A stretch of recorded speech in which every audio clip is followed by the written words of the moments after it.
Donc, pour revenir à ce que je disais,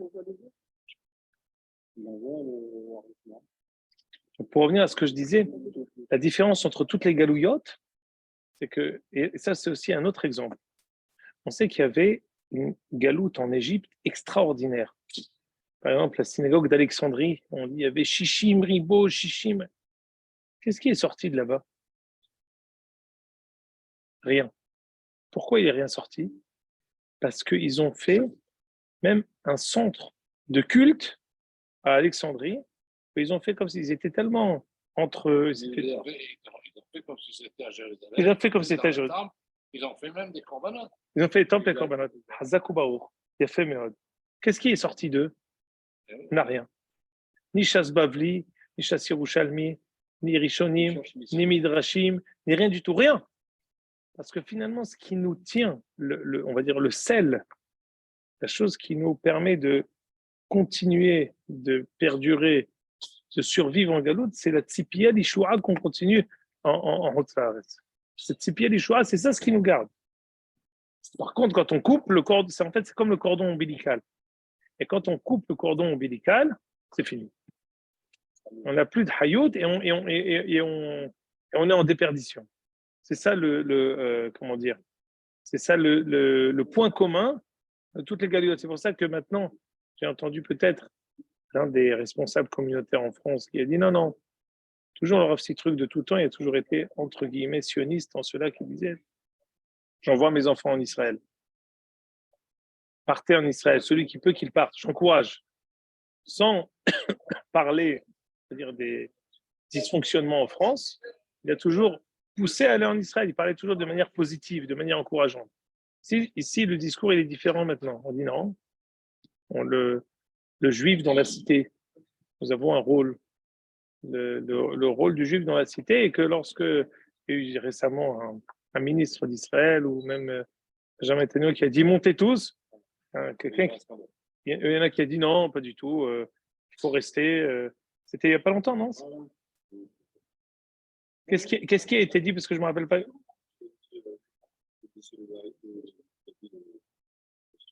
On se désolidarise et on n'est pas. Donc, qu'est-ce que ça. Donc, c'est quelque chose.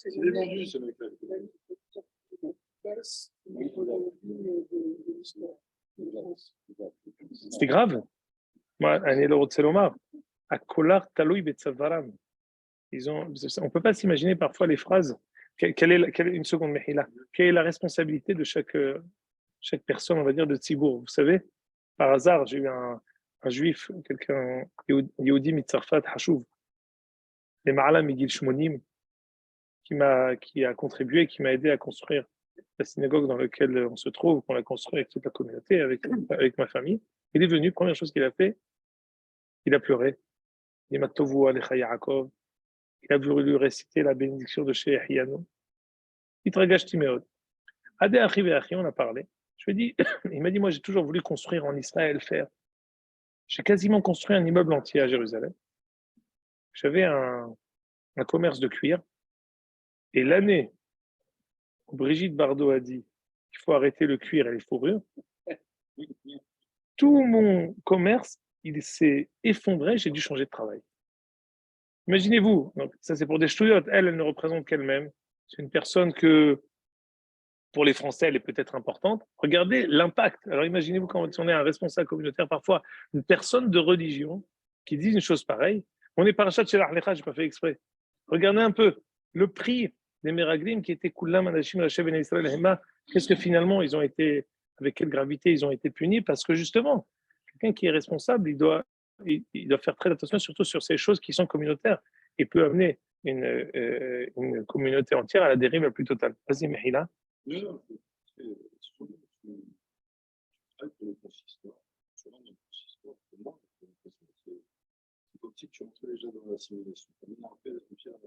on peut rentrer dans les comment dire, dans les institutions, dans les institutions pour pouvoir. C'est pas rien, pour pouvoir aider au service de la communauté, pour aider, pour participer, c'est pour voir. Les Shem Shamaim, c'est possible, comme dans chaque chose. On peut participer, mais ça ne veut pas dire qu'on va perdre nos Yud Gimel Ikarim. Chez un Mashiach Yavo, et qu'on a quelque chose à faire. C'est une akdama, et en tout cas, on a rajouté à la liste des catastrophes que le manque de tzipia l'ishua, le manque de volonté de vouloir rejoindre Eretz Israël, quel que soit le moteur. Ça peut être les Meraglim, on va être moins religieux en Israël, comme ce qu'ils ont dit les Meraglim. Ça peut être d'autres personnes qui ont dit que ça ne peut pas être des dirigeants qui ne sont pas religieux qui vont faire ça.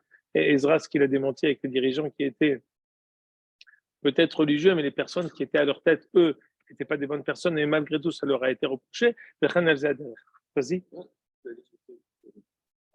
Les gens qui sont partis avec les Arabes, eux, ils étaient complètement assimilés. Assimilés. Alors, qu'est-ce qui a fait à ces gens-là le fait d'avoir encore cette envie de monter? C'est pas la différence par rapport à ceux qui sont Alors, c'est très important. La question qui est posée ici, elle est importante. Qu'est-ce qui peut être le moteur de quelqu'un qui était finalement, d'une manière ou d'une autre, je ne sais pas, on peut dire assimilé, mais qui n'était pas observant de toutes les mitzvot, de vouloir malgré tout revenir? Réponse. Il y a malgré tout, ça je vais dire ça à Elou Nishmat Moreno Arav Gershon Edelstein. Il a écrit un Mahamar dans Parashat Bo, en Tafshin Ain Bet, c'est le Aalon Mispar 39. Qu'est-ce qui est écrit là-bas? Vous verrez là-bas, vous pouvez le trouver partout, Dark Hizouk 39, Parashat Bo, Tafshin Ain Bet. Qu'est-ce qui est écrit là-bas? Il raconte une histoire étonnante. Il dit, il y a un juif qui n'était pas religieux, qui a même arrêté de dire Kaddish pour son père, qui a, même si son père était religieux, il a décidé de tout lâcher.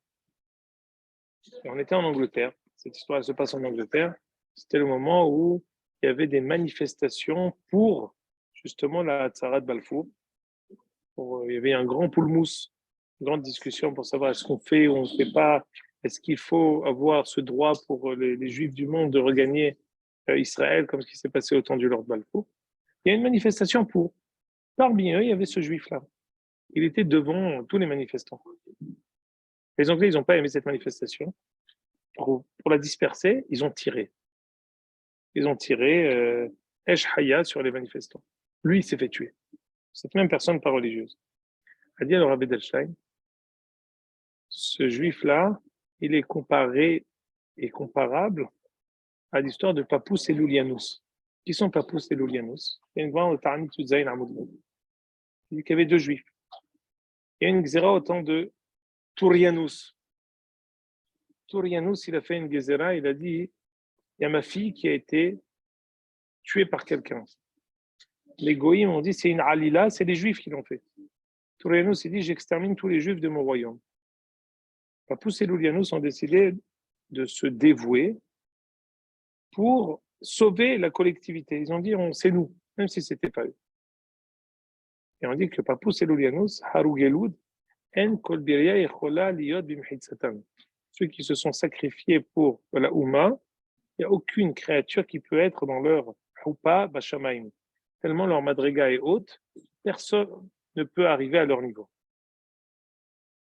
Adkan le Maasé, dit le Rav Edelstein, cette personne-là qui s'est fait canarder par les autorités anglaises, ils sont comparables à Papous. Mais pourquoi? Il n'était pas religieux. Il dit non, mais il est venu pour manifester pour le nationalisme juif.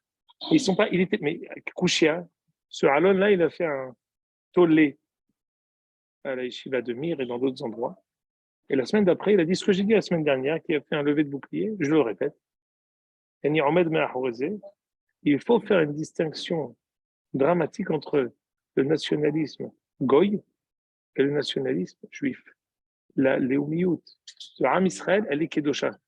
Quand il y a un sentiment naturel de vouloir revenir à son pays, un sentiment naturel de vouloir être un défenseur de son pays, même si de manière consciente, on ne sait pas qu'on le fait pour la Torah et les mitzvot, de manière inconsciente,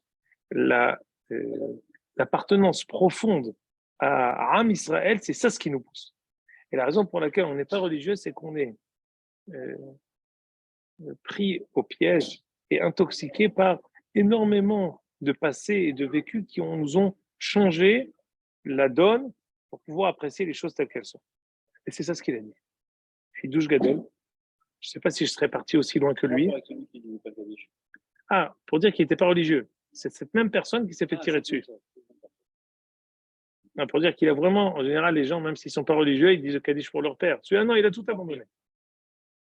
Et alors, c'est en réponse à ta question, mais qu'est-ce qui les pousse?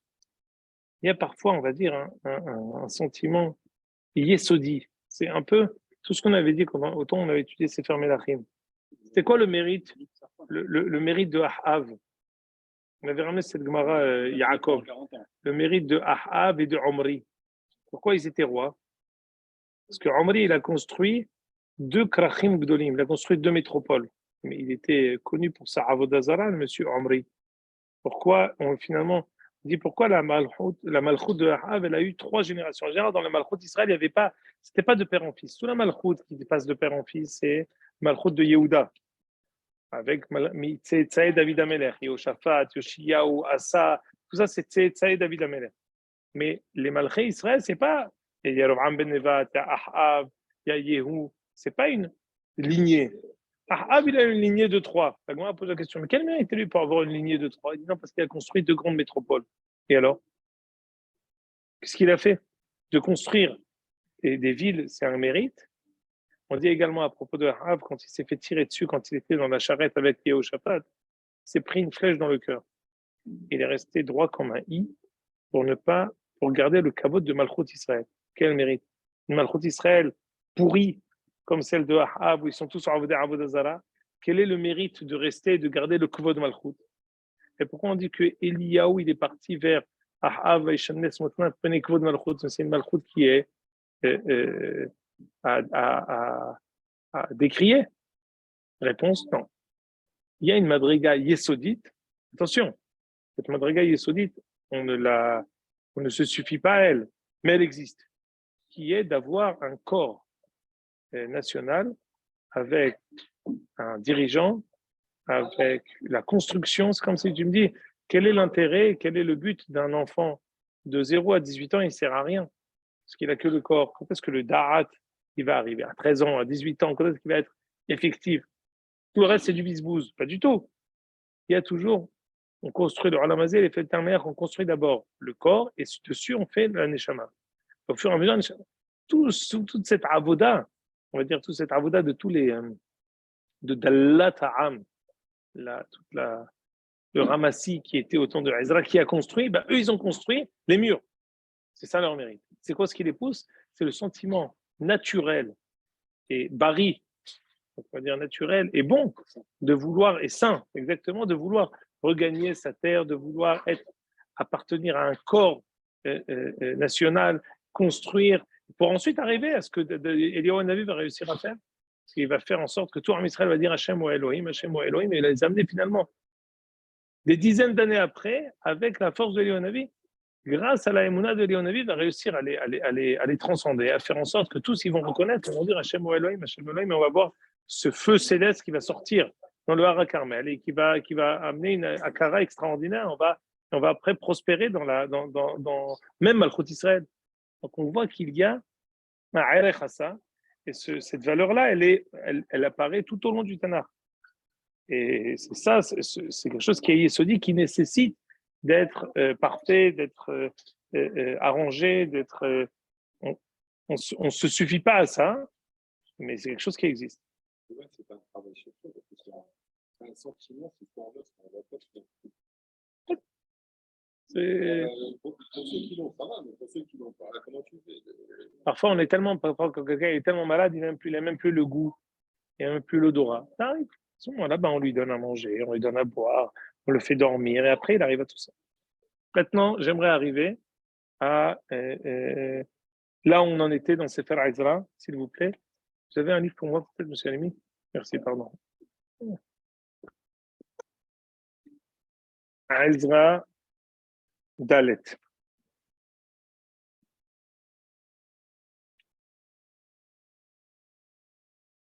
On avait dit que la première fête que Am Israël avait faite après son arrivée en Israël, après la galoute des 70 ans, c'était quoi? La fête de Sukkot. fait Rosh Hashanah, Sukkot. Quelle est la première fête qu'a fêté Yehoshua? Pessah. Quelle est la fête que Shlomo a fêtée qui est remarquablement citée? Kippour, ils ont mangé à Kippour. Ils ont embrayé sur Sukkot. Sukkot et Kippour, ils ont fait 14 jours cette année-là. 7 jours d'inauguration avant Sukkot et après Sukkot. Quelle fête ici est faite remarquer par Ezra? Sukkot. Quelle est la différence? Bien sûr, ils font les 3 fêtes à chaque fois, mais on nous raconte une fête particulière. Kadosh Baruch Hu a fait en sorte que la première fête qu'on a fait à Yehoshua, c'est Pessah. La première fête qu'a fait Shlomo, c'est Sukkot. La première fête qu'a fait à Ezra, c'est Sukkot. Alors, pour Yehoshua, on avait expliqué ça en long, en large et en travers. Il y a 10 ans. On avait expliqué que Pessah, c'est Eretz Israël. Pourquoi? Pessah et Mila, c'est Eretz Israël. Parce que Pessah, c'est Nechal ala Sava. C'est quoi Nechal ala Sava?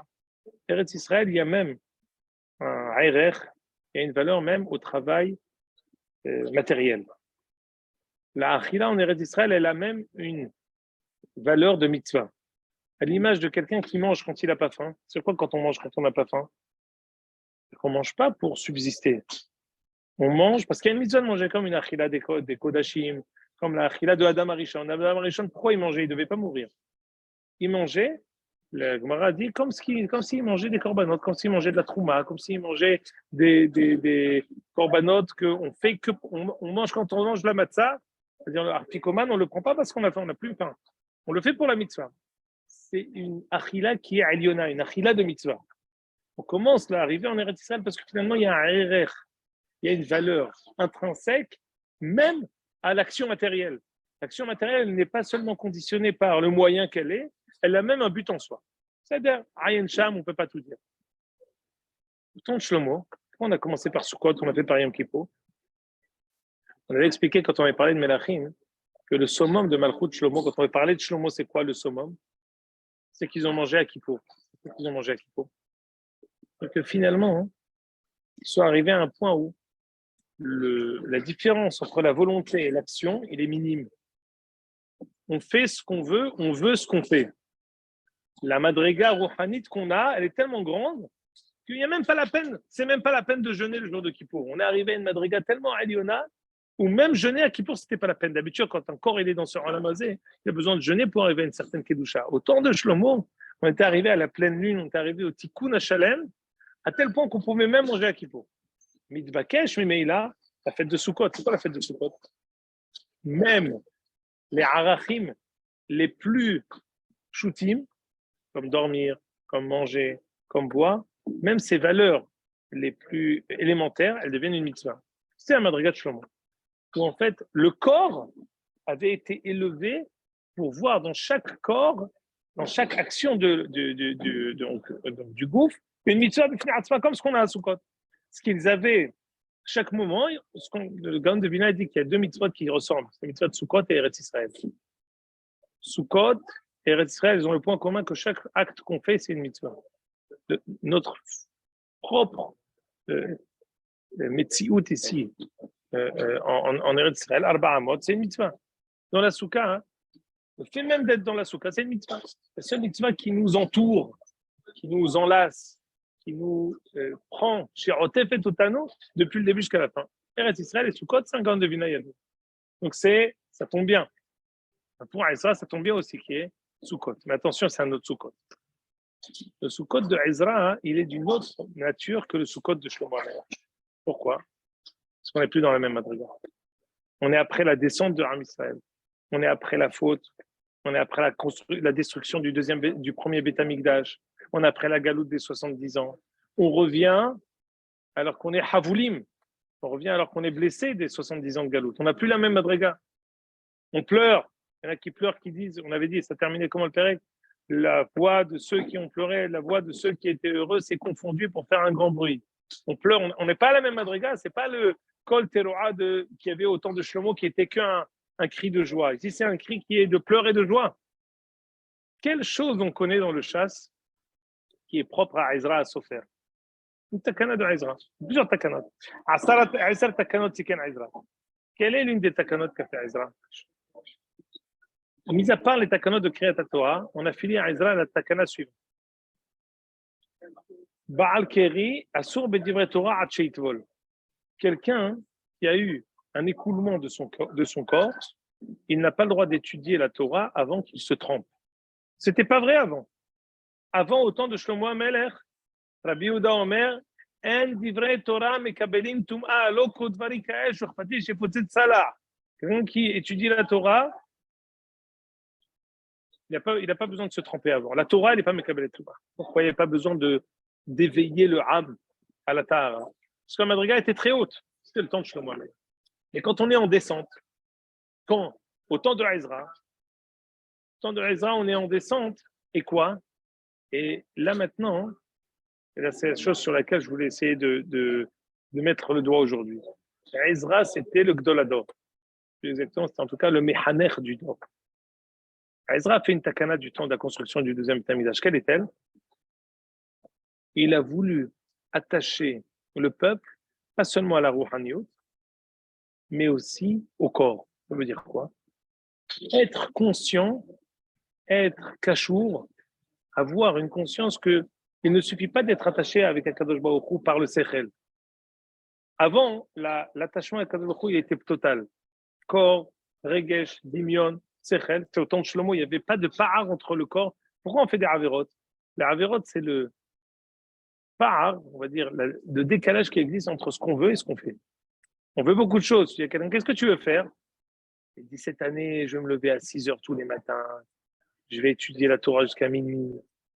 Le lendemain de Yom Kippour, déjà il tombe. Pourquoi? Il est fatigué. Je commence demain. Après, il a une bar mitzvah.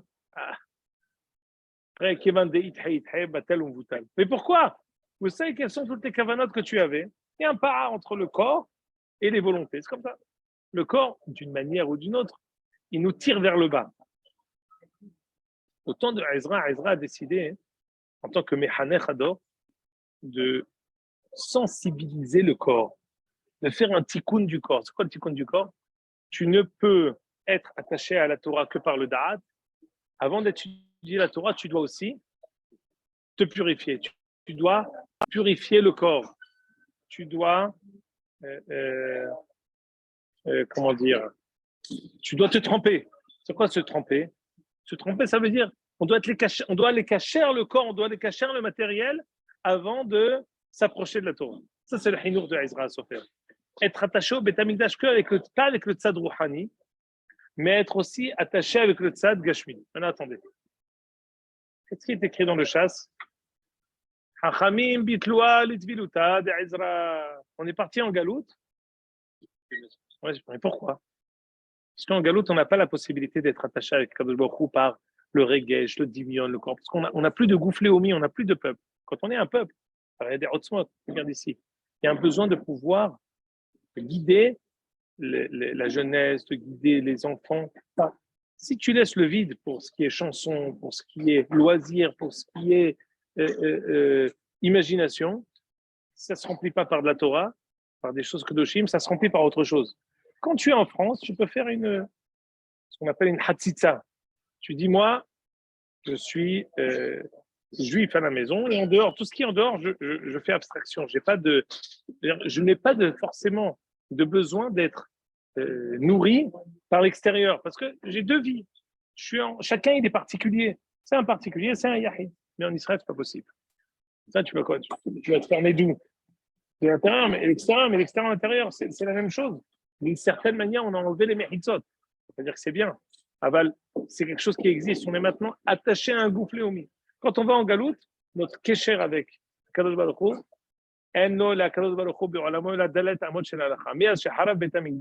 notre seul kécher avec Kadosh Baruch Hu, c'est Dalet Amot Shel Halakha. C'est ce qui s'est passé pendant toutes les générations. Bitlo et Tviluta de Ezra. Faites attention, depuis qu'on est revenu en Israël, depuis 100 ans, depuis 200 ans, les Hasidim, Baal Shem Tov, les Hasidim du Gaon de Vilna, la Hassidoute, elle a commencé à se répandre. Qu'est-ce qu'elle prône, la Hassidoute, entre autres? Le mikvé. Pourquoi? Pourquoi? parce que est arrivé le moment de se rattacher avec Akadosh Baruch Hu, également par le gouffre, par le regesh, par le dimion. L'attachement, il n'est plus seulement et uniquement avec le sechel, comme c'était pendant les 2000 ans de Galout, qui est chose qui était juste. Maintenant est arrivé le moment de rattacher de nouveau le corps, rattacher de nouveau le regesh, le dimion. Toutes ces choses-là sont revenues. Ezra beruach kocho, il savait que le deuxième Beth Amikdash n'était pas le même que le premier. Et le Sukkot de Ezra, ce n'était pas le Sukkot de Shlomo. Le Sukkot de Ezra, c'était un pari, pas comme pour Shlomo. Pour Shlomo, le Sukkot de Shlomo, c'était un aboutissement. On arrive à vivre toute l'année comme un Sukkot. Le Sukkot de Ezra, c'était un pari de réussir à rattacher toute la Ouma à ce que le corps aussi soit rattaché à la Kedusha.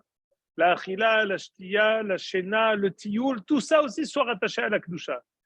Quel takana il a fait Ezra? Même quand tu étudies la Torah, tu n'étudies pas la Torah qu'avec ton sechel, que le sechel n'est pas Mekabel Touma. Sechel, c'est quoi?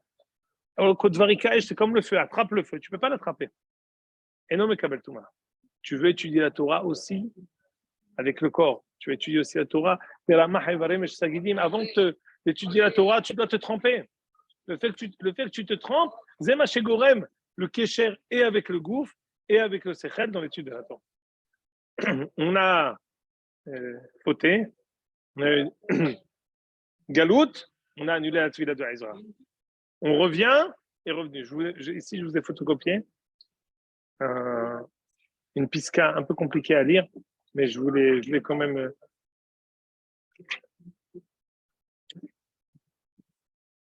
C'est le Sefer Orot du Rav Kook.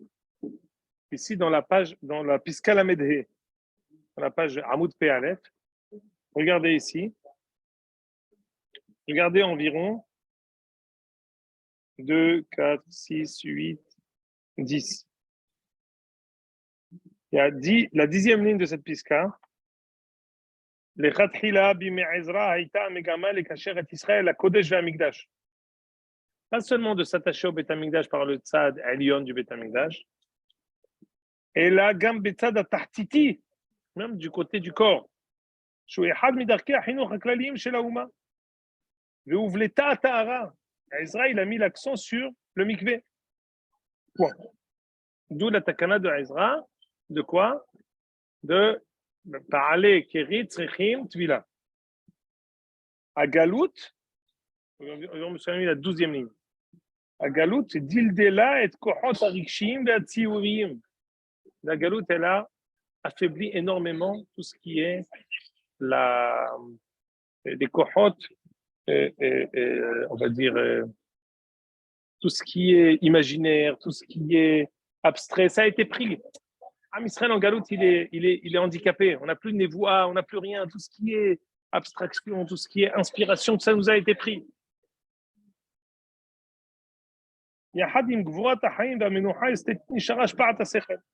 Qu'est-ce qu'on a laissé? On a laissé uniquement le sechel. Mais tout refait la maasé. Mais comme Ashlavim Rohanim Mutzaim, Regesh Shantia Bisrid Nishar Panoy, elle n'a shiura que Torah. La seule chose qui nous reste, c'est la Torah. Ça veut dire quoi? On n'est plus obligé de se tromper. Le seule chose qui nous reste, c'est Hasidim et Anchem Aaseh, quelques Yehidim, eux, c'est ceux qui se trompaient. Ezra dit, la communauté, elle ne se trompe plus. C'est plus obligé de se tromper pour étudier la Torah. Mais attention, celui qui veut le faire, t'avoir à l'avra. C'est-à-dire que les Yehidim, en tant que particuliers, quelques Yehidés, ces goûts-là, ils ont continué à garder ça en tant que quoi? En tant que madriga. Halvaï venarzor les madrigas de Beth Amikdash, comme ce qu'on a dit avant la Tzipi Alishua. Écoutez bien. ונשארה קשורה פסיעה במושג של קדושה וחסידות ליחידים. עד שבאה החסידות האחרונה וחפצה לשתול בהמון. Elle a voulu maintenant la חסידות diffuser et répandre de nouveau dans la collectivité le moussag de se tromper. כמובן יש כאן גרעין בריא, c'est une bonne chose. צריך הגבלה ופיתוח בייחוד ראוי להתגדל עם תחיית האומה בארץ ישראל. C'est quelque chose qui doit revenir quand on revient en Israël. Pourquoi? Parce que plus on grandit en Rouhaniout, il faut également que le corps, le dimion, le regesh aussi s'élève. Mitzimon Bari, ומי דעה קבועה מסוימת לעברות את כל אומה לשורש מטה בכל תכונת החיים שלה, שהטהרה הבשרית היא אחת מגבורותיה. כי תצא מחנה על ידיך נשמרת מכל דבר רע. Quand est-ce qu'il est écrit le din du mikvé? Quand on va en guerre. Marqué, quelqu'un qui va en guerre, mais qui Hashem Elokecha mitalech bekerev machanecha leatzilecha velet. Quand est-ce qu'on dit que l'Elohim est parmi nous? Quand on est en guerre. Pourquoi? Parce que plus il y a des otzmot gufaniot, c'est quand il y a des plus grandes intensités du corps physique, c'est en guerre. Et que quand est-ce que les soldats ils violent les femmes? Quand ils sont en guerre, pas chez Am Israël, chez les autres. Pourquoi? Parce que quand il est en intensité physique, c'est à ce moment-là qu'on attend de nous l'intensité aussi de Tahara. On dit que s'il n'y a pas Tzni'ut, s'il n'y a pas Kedusha, s'il n'y a pas Tahara, le Shav Ba'al il nous quitte. Quand on revient en Israël et que le Koach Rouhani revient, on attend aussi le Koach Koufani Baré qui revienne. Toute cette madriga extraordinaire, regardez, je vous lis ici les psukim. C'est les psukim dans Parashat Kitetse. Qui est Becha, Ish, Shelo, Eshev, Loï Taor, Mikera Laila. Si quelqu'un il vient et il a un écoulement nocturne, il ne pourra pas rester dans le campement. Il est parmi vous.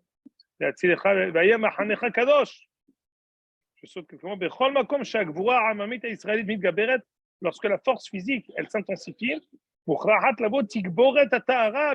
a besoin de faire parallèlement à cette intensité physique également une intensité de tahara sur le corps. C'est-à-dire qu'on est caché avec pas seulement avec le sechel. Le corps aussi a besoin d'une tahara. On a besoin d'élever le corps en allant se tremper. Une kol trunatal isdave gaima. Et kol ene inam mechinim basis le ma'amad hay organi akolil et athiya kula. Tati tzvi be'eretz hay. Donc c'est ça ce que je voulais expliquer aujourd'hui avec vous, que avec la construction du Beth Amikdash, à Israël, il a fait un hidouche. Il faut élever également le corps. On n'est plus cachot avec Kadosh Baruch Hu d'une manière aussi naturelle et aussi automatique. Ratson, Gouf, comme au temps de Shlomo, il n'y avait pas de hatzitza entre le corps et le sechel. Tout était d'entrée. Non, on a besoin de faire un hidouche. On a besoin d'élever le corps. On a besoin d'attacher la Ouma avec également la Tahara Goufani. Comment? Tvila les Baal Kirian. Quand on va en galout, on l'annule. Parce qu'on n'a plus la possibilité, on va dire, de rêver. On n'a plus la possibilité de. Les Yehidim, ils rêvent d'Eretz Israël, ils rêvent de revenir. Mais on va dire, la collectivité, elle se cantonne à Torah Mitzvot Ma'asim Tovim, sans avoir la possibilité d'élever et d'écrire, d'être inspiré. On reste ça au Nahalata Yehidim. Quand on revient en Eretz Israël, alors ça se réveille. Ça se réveille au même titre que le corps, Léoumi se réveille. On a besoin également de réveiller cette. Non, on n'a pas la possibilité de faire un takana, mais ça existe. On voit d'ailleurs que ça se réveille, vous voyez, dans chaque comment dire, dans chaque shrona aujourd'hui, il y a un ou deux mikvé hommes qui sont pleins.